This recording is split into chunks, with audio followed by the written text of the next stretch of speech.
The fluorescent lights hummed above AP Physics, casting harsh shadows across rows of polished desks. Marcus Chen's hand rose slowly, deliberately, his brown fingers steady despite the familiar knot tightening in his stomach. Mrs. Caldwell's eyes swept past him twice before landing with visible reluctance. "Yes, Marcus." Her tone carried the weight of a sigh. "The answer is 42.7 meters per second squared," Marcus said quietly. "The acceleration accounts for air resistance at sea level." Silence stretched like pulled wire. Mrs. Caldwell's mouth thinned into a bloodless line. She turned to the board where the problem waited, chalk dust dancing in filtered sunlight. "That's incorrect," she didn't check her notes. "Perhaps you should focus on problems more within your comprehension level." Marcus's knuckles whitened against the desk edge. Behind him, someone coughed. The classroom held its breath. "But Mrs. Caldwell, he started. "Are you questioning me?" Her voice sliced through his words. "I have a master's degree in physics, Marcus. I have been teaching this subject since before you were born." She wrote a different number on the board. 38.2. The calculation was wrong, visibly, obviously wrong. Marcus could see where she dropped the coefficient. The girl beside him, Jessica, glanced at his notebook. Her eyes widened. His work was flawless, each step precisely documented in his father's methodical style. Mrs. Caldwell's chalk scraped against the board. "Class, this is the correct answer. Some of you need to understand the difference between memorization and actual comprehension." Her gaze fixed on Marcus. The unspoken words hung heavy. "Some of you don't belong here." Marcus had walked through Riverside Academy's wrought iron gates every morning for 3 years, his scholarship badge clipped beside the school crest. The campus sprawled across manicured lawns where old money had planted oak trees a century ago. He was one of 3 black students in his grade. The others had learned to be invisible. His backpack carried more than textbooks. Tucked inside the front pocket, wrapped in soft cloth, his father's NASA identification badge caught light through the worn fabric. Dr. James Chen, aerospace engineer. The photo showed a man with Marcus's same eyes, bright with the reflection of stars. Every equation Marcus solved was a conversation with a ghost. His father had taught him physics through bedtime stories, satellites dancing in orbital mechanics, rockets defying gravity through calculated thrust, the elegant mathematics that turned dreams into trajectories. The hallways smelled of old wood and new privilege. Students clustered in groups that never quite included him. Their designer backpacks and casual confidence marking territory, he navigated like a foreign country. He'd learned their language, wore the right clothes his mother saved for, carried himself with careful dignity. But careful was never enough. Not when Mrs. Caldwell looked at him. Not when guidance counselors suggested trade schools despite his perfect GPA. Not when college representatives visited and somehow never had time for questions from the back row where he sat. His mother, Sarah, worked double shifts at County General. Her nurse's scrub swapped for a second job cleaning offices downtown. She'd held his face the night his father died. Made him promise, reach the stars for both of us. Marcus studied in the library until closing, solved problems in margins, dreamed in equations that spiraled toward the cosmos. NASA wasn't just a goal. It was a promise carved in his bones, spoken in his father's voice during late-night study sessions that lived only in memory now. Riverside Academy was supposed to be his launch pad. Instead, it felt like atmosphere pressing down, burning him up before he could break free. The next morning, quantum mechanics waited on the board in Mrs. Caldwell's precise handwriting. Wave-particle duality, the double-slit experiment, probability functions that collapsed into certainty when observed. Who can explain Heisenberg's uncertainty principle? Mrs. Caldwell surveyed the room like a general reviewing troops. 3 hands rose. Marcus is among them.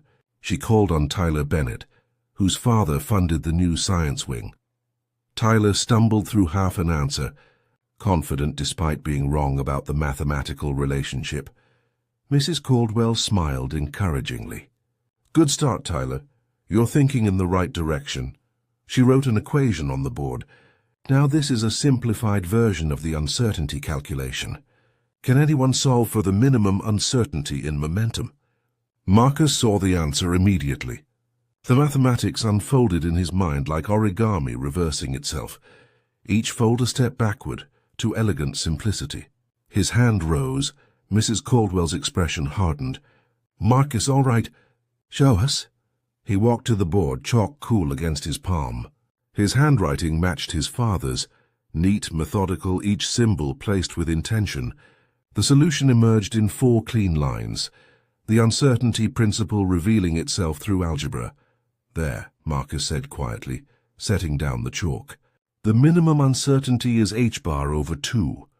Mrs. Caldwell stared at the board for 5 long seconds. The room waited, a held breath stretched to breaking.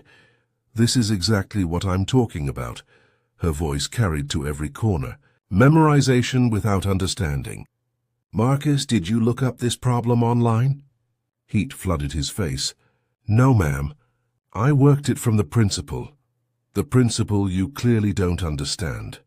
She erased his work with aggressive swipes. "This is a classic problem. Word for word from last year's AP exam. You copied it." "I didn't." Marcus's voice cracked. "Detention. Today. 3:30. Mrs. Caldwell turned her back. Let this be a lesson about academic integrity. Laughter rippled through the classroom, nervous and cruel. Jessica wouldn't meet his eyes. Tyler smirked from the front row. Marcus returned to his desk on legs that felt distant from his body. His correct answer disappeared under white dust, erased as though it had never existed. The bell rang. Students fled like water finding cracks. Marcus sat frozen, staring at the blank space where truth had been written, then deleted.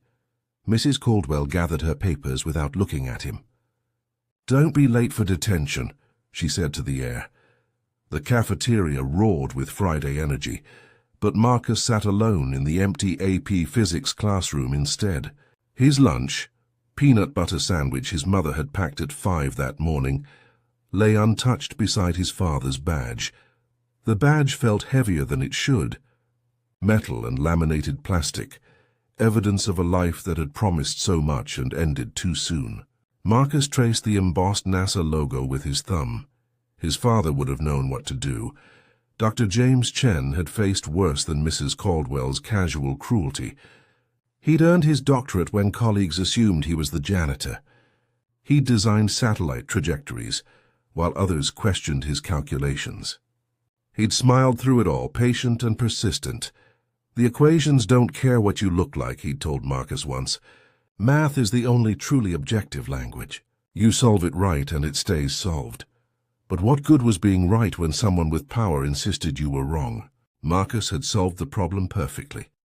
He'd shown his work, explained his thinking, arrived at the correct answer through legitimate methods, and Mrs. Caldwell had simply erased it. The classroom smelled of chalk dust and old textbooks. Sunlight stretched across empty desks in golden bars, beautiful and indifferent. Outside, students laughed and shouted, their voices carrying through closed windows. Marcus opened his notebook to the problem from this morning. His handwriting stared back, each step flawless. He'd earned this answer. He'd earned his place in this classroom, at this school, in the future he was building. But earning wasn't enough when the judge was biased.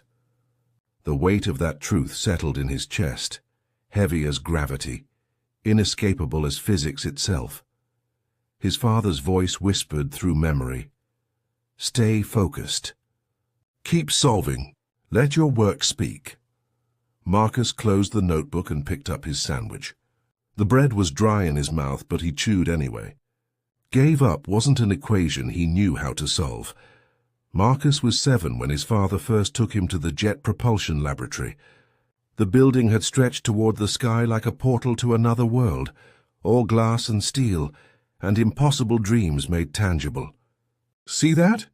His father had pointed to a satellite model suspended from the ceiling. "I helped calculate its trajectory. It's orbiting Mars right now, sending back pictures of mountains we've never seen. Young Marcus had pressed his face to the glass displays, watching videos of rocket launches, reading about missions to distant planets. His father had explained orbital mechanics using a tennis ball and a length of string. Newton's laws demonstrated in a parking lot, while the California sun painted everything gold. Bedtime stories were lessons in physics. The three-body problem became a fairy tale about moons dancing. Gravity wells transformed into dragons that bent space-time. His father made the universe comprehensible, one equation at a time. The notebook started when Marcus was 10. His father would bring home problems from work, simplified, age-appropriate, but real. They'd sit at the kitchen table after dinner, working through propulsion calculations, fuel ratios, escape velocities. Marcus learned to think in mathematics, to see the world as variables waiting to be solved. "Why do you love this so much?" Marcus had asked once. His father had smiled, that gentle expression that made everything feel possible. "Because up there nobody cares about anything, except whether your numbers are right. The stars don't see color. They just see physics. The car accident happened on a Tuesday. A drunk driver ran a red light on Marcus's 14th birthday. His father died before the ambulance arrived, equations unfinished in his briefcase. His mother had found the notebooks later, dozens of them, filled with her husband's handwriting and their son's growing comprehension. She'd held Marcus while he cried, then made him promise, finish what his father started. Reach the stars. Make the sacrifice mean something. Riverside Academy had been his father's dream school for Marcus.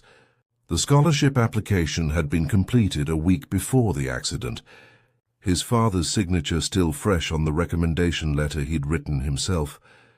Marcus carried that promise like a second heartbeat. Every problem solved was a conversation continued. Every equation was a prayer to the ghost of a man who'd believed physics could save them both. Thursday afternoon, Marcus stayed late in the library, officially researching quantum mechanics, but actually investigating something else.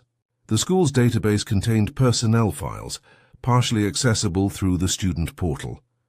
Mrs. Eleanor Caldwell had taught at Riverside Academy for 22 years. Her record showed consistent excellent reviews, multiple Teacher of the Year awards, and a pattern Marcus's gut had already suspected. He cross-referenced her student rosters with graduation records. Every minority student she'd taught in AP Physics had either dropped the class or received grades below B-. Meanwhile, students like Tyler Bennett, whose test scores Marcus had accidentally seen, somehow earned A's despite demonstrating fundamental misunderstandings. The pattern was invisible unless you looked for it. Plausible deniability written in gradebooks and recommendation letters that praised effort, for some while declaring others not ready for advanced study. Marcus dug deeper, following citation trails through old-school newspapers. 23 years ago, Mrs. Caldwell had married Dr. Robert Caldwell, a physicist at the nearby university. Marcus's hands went cold when he found his father's name in a research paper from that era. Co-authored with Robert Caldwell, his father had worked with Mrs. Caldwell's husband. They'd published 3 papers together on satellite trajectory optimization. Brilliant work, according to the citations. Groundbreaking, even. The divorce records were public. 15 years ago, Robert Caldwell had left Eleanor for a colleague, Dr. Asha Patel, a brilliant astrophysicist who'd later joined NASA. The same NASA where Marcus's father had worked until his death. Marcus sat back, puzzle pieces assembling into an ugly picture. Mrs. Caldwell's ex-husband had left her for a woman of color, had worked closely with Marcus's father, another person of color, on research that had defined his career, and now she taught physics at Riverside Academy, erasing correct answers from black and brown students, ensuring they never reached the stars her ex-husband and his colleagues had claimed.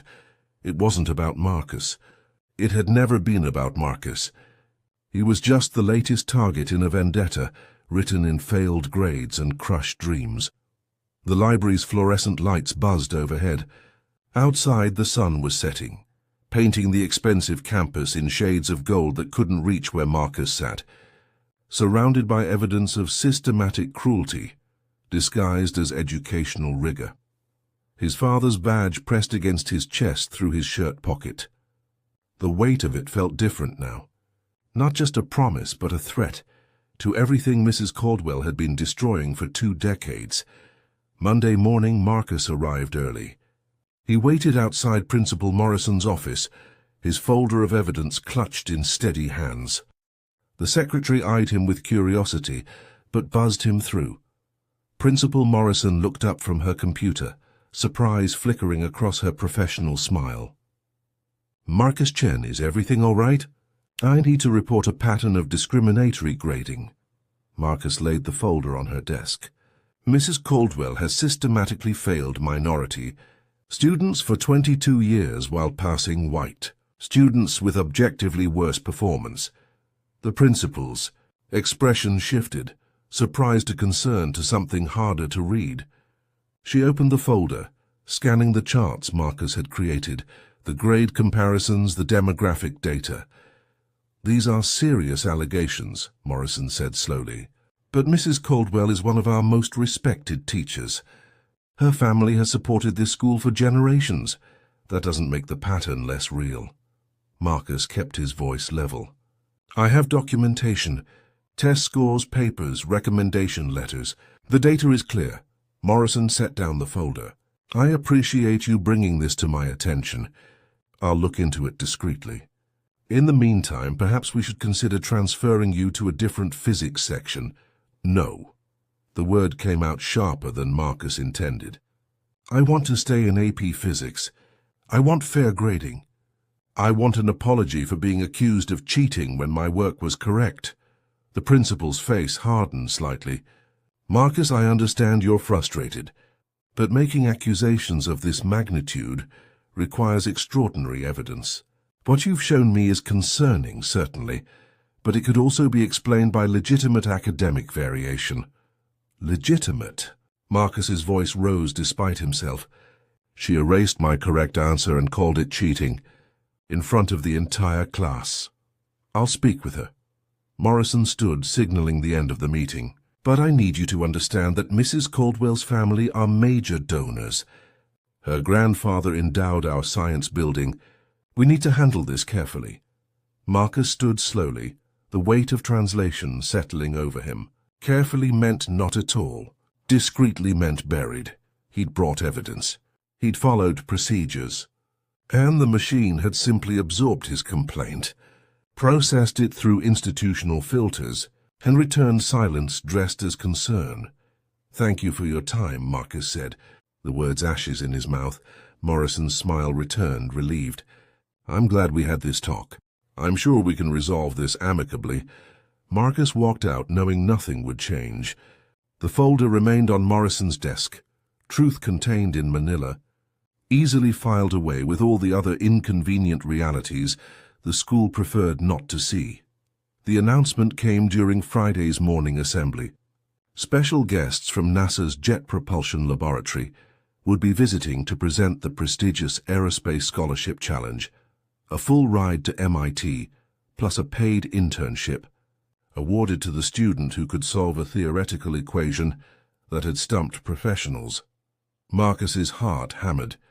This was it, the chance he'd been preparing for his entire life. His father's promise, tangible at last. Mrs. Caldwell's voice cut through his excitement during AP Physics. "The assembly is during 6th period. Marcus, you'll be serving your detention in the library instead." The words hit like physical force. But Mrs. Caldwell, the NASA presentation, should serve as motivation to take academic integrity seriously. Her smile was thin, satisfied. "Perhaps next year if you can demonstrate genuine understanding rather than memorization." "That's not fair," Marcus started. "Life isn't fair." She turned to the board. "And neither is physics. Only the truly qualified should pursue it at the highest levels." The day crawled past on broken glass. Marcus watched the clock, each minute a small death. Sixth period arrived. Students streamed toward the auditorium, excitement buzzing through hallways. Marcus reported to the library, where the attendance monitor checked his name with board efficiency. Through the library windows, he could see the auditorium entrance. A van with NASA's logo on the side sat in the parking lot, meatball emblem bright against white paint. His father had driven to work past that logo every day, had worn it with pride. Marcus pretended to study while rage and grief warred in his chest. So close. The future was happening 300 yards away, and he'd been deliberately excluded from the room where it was being decided. Then he heard it, the collective gasp followed by excited murmuring carrying across the courtyard. The NASA representatives must have revealed the equation. The challenge had begun. Marcus's hands shook. He could solve it. He knew he could. Whatever they'd written on that board, he'd been training for it since he was 7 years old. Since his father first taught him to see the universe as mathematics, the library monitor stepped away, distracted by a phone call. Through the window, the auditorium glowed with projected light. Students would be lining up now, attempting the impossible, probably failing. Mrs. Caldwell would be presenting her hand-picked candidates, Tyler Bennett and others who understood mediocrity as merit. Marcus looked at his father's badge, then at the library exit. Every rule said stay, every promise said go. He stood, walked toward the door, pushed it open. The courtyard stretched before him, a distance measurable in risk and irreversible consequence. But some equations couldn't be solved from a safe distance. Sometimes you had to walk to the board and pick up the chalk, no matter who told you that you didn't belong. Marcus ran. Marcus slipped through the auditorium's back entrance, heart slamming against his ribs. The darkness swallowed him as he pressed against the rear wall, hidden in shadows, while hundreds of students filled the seats below. On stage, a massive screen displayed an equation that made his breath catch. Orbital resonance calculation with quantum corrections, advanced, elegant, and supposedly unsolvable. A woman in a NASA flight jacket stood beside it, her name tag reading, Dr. Sarah Okonkwo, Senior Research Physicist. This equation, Dr. Okonkwo was saying, has challenged our team for 6 months. We're offering this scholarship to demonstrate that the next generation of aerospace engineers might see what we've missed. Mrs. Caldwell stood near the stage, her posture radiating proprietorship. She gestured toward Tyler Bennett, who approached the board with confident steps. The marker squeaked as he wrote, his work sprawling and disorganized. 30 seconds in, Dr. Okonkwo shook her head gently. I appreciate the attempt, but you've inverted the quantum correction factor. Tyler retreated, face red. 3 more students tried, each failing within moments. The equation remained unsolved, mocking them from the screen. Principal Morrison shifted uncomfortably in the front row. Mrs. Caldwell's smile had frozen into something brittle. Marcus's fingers found his father's badge through his shirt pocket. The metal was warm from his body heat, as though it still carried some spark of the man who'd worn it. His father had worked on problems like this, orbital mechanics complicated by quantum effects, the dance between classical physics and subatomic uncertainty. The memory surfaced unbidden. His father at their kitchen table, showing him how resonance patterns in orbits mirrored quantum wave functions. It's all music, Marcus. Different instruments, same mathematics. He could solve this. He knew he could. But solving it meant walking down that aisle, past Mrs. Caldwell's fury, past every student who'd watched him be humiliated. It meant making himself visible when invisibility felt like the only safety he'd ever known. Dr. Okonkwo's voice carried disappointment. One more attempt, anyone? The auditorium held its breath. No hands rose. Marcus stood frozen in the shadows, caught between a promise to his father and the learned terror of existing in spaces that had never wanted him. The silence stretched. His father's voice whispered through memory. The equations don't care what you look like, but the people did. God, the people always did. Marcus stared at the equation on the screen, and suddenly it wasn't just mathematics anymore. It was his father's handwriting in late-night notebooks, explanations given over cooling coffee about how satellites found stable orbits in systems that should have torn them. Apart the quantum correction factor, everyone kept inverting. His father had developed an elegant workaround for exactly that problem. Marcus had the notebook at home, pages worn soft from repeated reading. The solution required thinking backwards, starting with the desired orbital stability and deriving the quantum constraints that would permit it. Classical physics said the orbit was impossible. Quantum mechanics said the position was unknowable. But together, in the narrow space where both sets of rules applied, there was an answer. A beautiful, hidden answer. Marcus recognized the specific resonance ratio, 3:2 orbital coupling with quantum tunneling effects. His father had called it the music of the spheres made mathematical. The solution required understanding that the satellite didn't need to exist in one specific position. It needed to exist in a probability cloud that collapsed into stability at resonance points. The mathematics unfolded in his mind like a flower opening. Start with the Schrödinger equation modified for macroscopic orbital mechanics. Apply the resonance constraint. Solve for the eigenvalues that represented stable states. The quantum correction factor wasn't inverted. It was transformed into a boundary condition. His hands were shaking, but his mind had never been clearer. Every lesson his father had taught him, every problem they'd solved together at that kitchen table, every promise whispered over a grave, it all converged on this moment. Mrs. Caldwell was suggesting they conclude the presentation. Dr. Okonkwo looked disappointed, but resigned. Principal Morrison was already standing, preparing closing remarks. Marcus's feet moved before his brain gave permission. He stepped out of the shadows into the aisle. The movement caught light, drew eyes. A murmur rippled through the audience like wind through grass. He walked forward. Each step was a choice. Each step was a risk. Mrs. Caldwell's face went from confusion to recognition to fury in 3 seconds flat. "Marcus Chen," she hissed as he passed her row. "Sit down immediately." He kept walking, reached the stage steps, climbed them, his worn sneakers silent on carpeted risers. Dr. Okonkwo turned, surprise evident on her face. "I'm sorry," Marcus said, his voice steadier than it had any right to be. "May I try?" Mrs. Caldwell surged toward the stage. "He's supposed to be in detention. He has no business. I'm a student at this school." Marcus looked at Dr. Okonkwo, not his teacher. "I'd like to attempt the equation. Please." Dr. Okonkwo studied him for a long moment. Something flickered in her expression. Recognition, maybe, or memory. "What's your name?" "Marcus Chen." Her eyes widened slightly.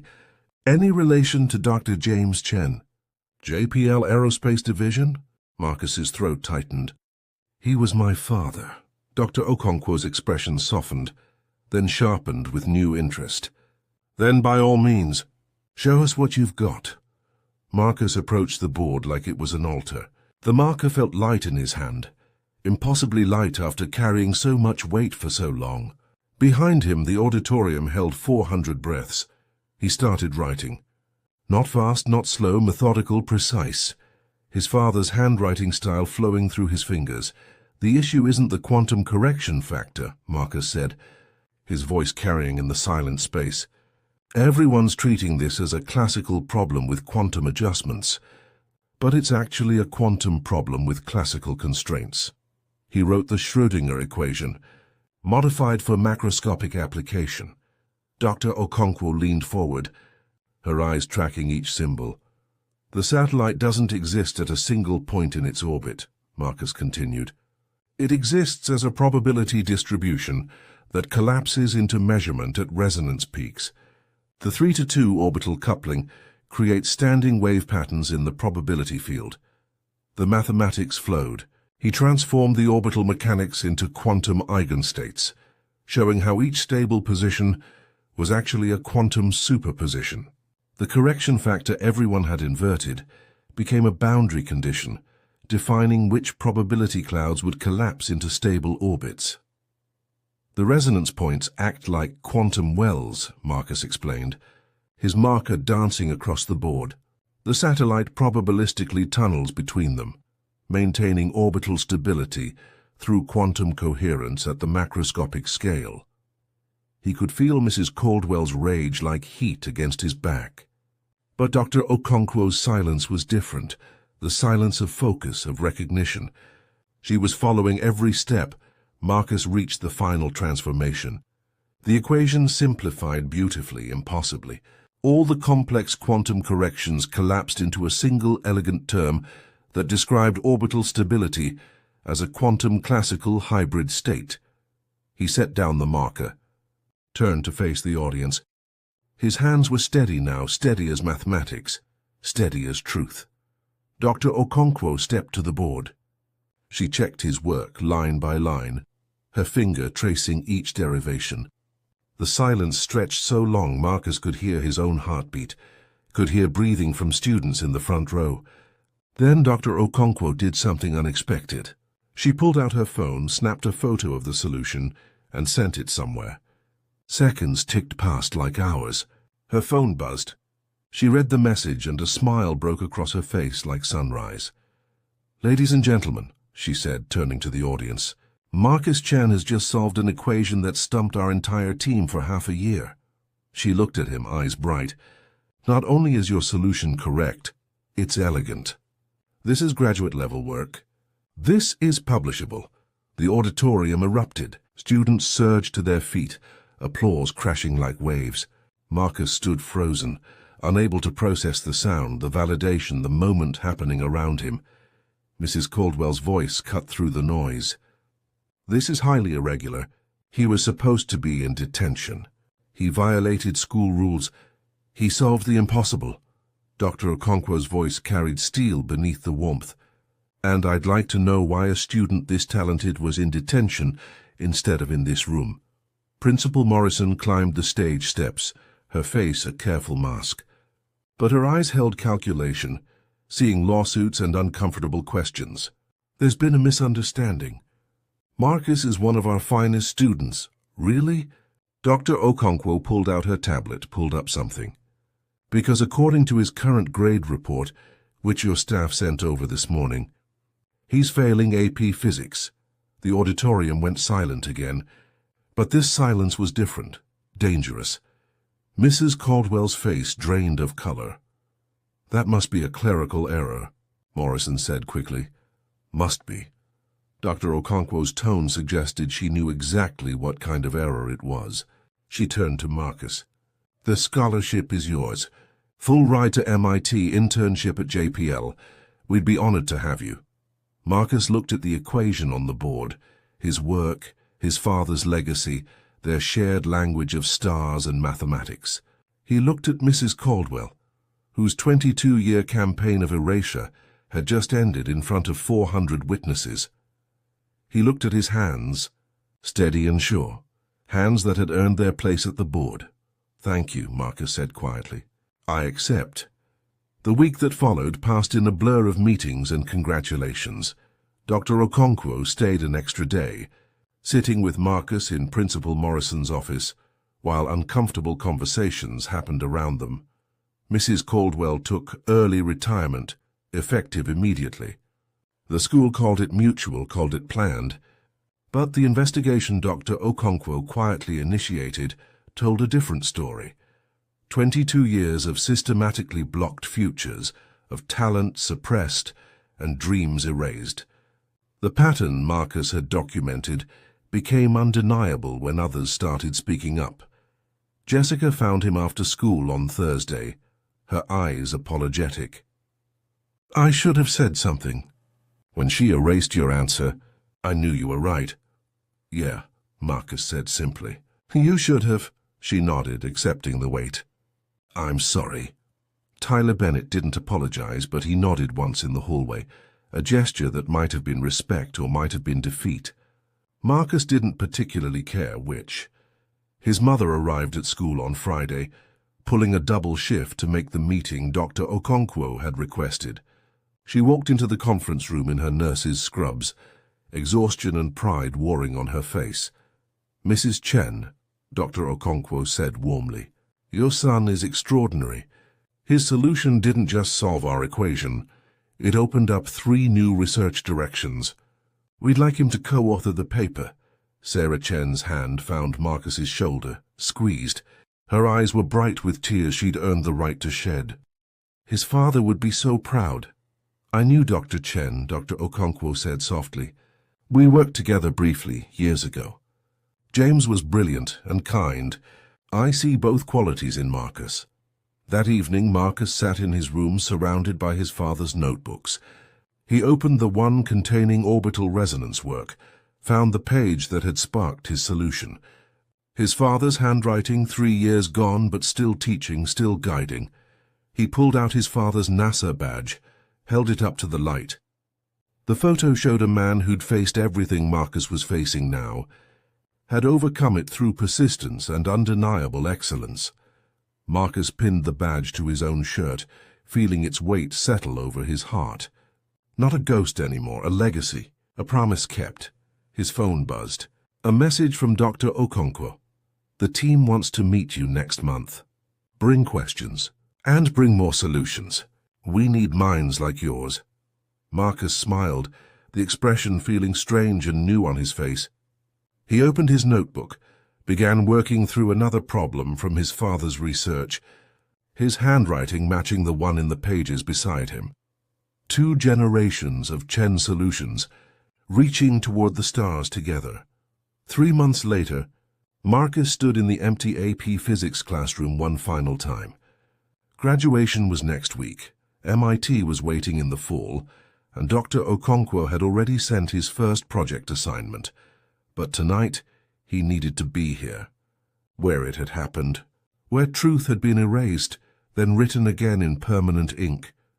The equation was gone from the board now, replaced by another teacher's lesson plans. Mr. Harrison was fair, kind, genuinely excited about physics. The atmosphere had shifted. Students who'd been silent were speaking up. The change was small, but it was real. Marcus pulled out a marker, wrote something on the corner of the whiteboard where it wouldn't be immediately erased. Just 4 words in his father's handwriting style. "The math doesn't lie, simple, true." The only principle that had survived every humiliation, every erasure, every attempt to convince him he didn't belong in rooms where equations lived. He thought about Mrs. Caldwell, wondered if she understood what she'd lost, not just her career, but the chance to witness brilliance and call it by its name. Prejudice had cost her that, had cost all her students who might have loved physics, but learned instead to fear their own inadequacy in a space designed to manufacture it. The stars didn't care about her fear, though. They just kept burning, indifferent and eternal, waiting for anyone brave enough to do the mathematics. Marcus capped the marker, picked up his backpack. His father's badge was at home now, framed beside his acceptance letter to MIT. But he carried the weight of it everywhere, a reminder that excellence was the best answer to injustice. Not the only answer. Systems needed changing. Voices needed amplifying. Patterns needed exposing. But excellence was the language that couldn't be denied, the equation that stayed solved no matter who tried to erase it. He walked toward the door, then paused, looking back at the classroom one last time. The space where he'd been humiliated. The space where he'd proven himself. The same room, transformed by nothing more than truth spoken clearly enough that silence became impossible. Outside, the California evening was warm, the sky darkening toward the stars his father had loved. Marcus looked up, found the point where satellites orbited in their impossible, beautiful trajectories. I kept the promise, he thought, toward the cosmos. I'm coming up there. Just like we planned, the stars didn't answer, but they didn't need to. The mathematics had already spoken, clear as light across empty space, undeniable as gravity. permanent as every equation he would spend his life solving. He walked toward his mother's car, toward home, toward a future that finally felt like it belonged to him. Behind him the school stood silent. Ahead the universe waited, and Marcus Chen knew exactly how to calculate the distance between them.